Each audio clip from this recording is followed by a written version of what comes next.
other questions? Yeah, over here in black. Well, I actually am a videographer for public access at the moment, so it's still alive and well. But it is in a very different form now.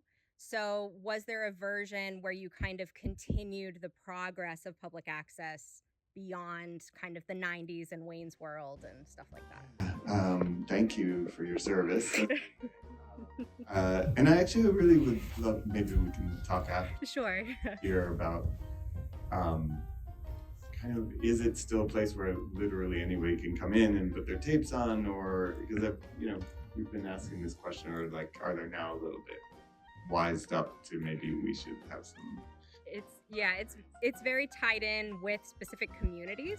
So there's a lot more editing that's going on. Yeah, for sure. What city are you? I'm south of Boston, so yeah, I'm in Massachusetts. Exactly. Each city kind of has their own community standards Yes. that dictate how public access is censored or allowed to thrive. And the interesting thing about New York in the 70s and 80s is what were the community standards in New York City at that time, and how can you possibly poo-poo this show when Times Square looked like the way it did at that time, which made it super interesting. But as Giuliani came in and cleaned up the city and public access kind of got corporatized as well, the rules did change, so it's not as wild as this, but also the internet came, right? So folks migrated to a different platform. But the real interesting part is that the Cable Acts of 1992 and 96 and all that legal framework ended up becoming the basis of how our internet is moderated, and why cable companies aren't carriage laws, exactly, section 214. But the hardest thing of any film is where to end it. I think we knew early on, maybe you had found this, that we were going to end with a happy thought.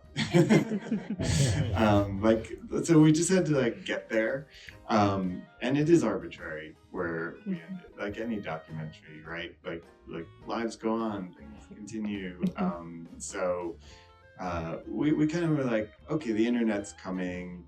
They won their Supreme Court case, but they're about to sort of get supplanted by this new technology, and of course it's going to go on. And there are amazing shows that continued through the 90s, the early 2000s. Part two.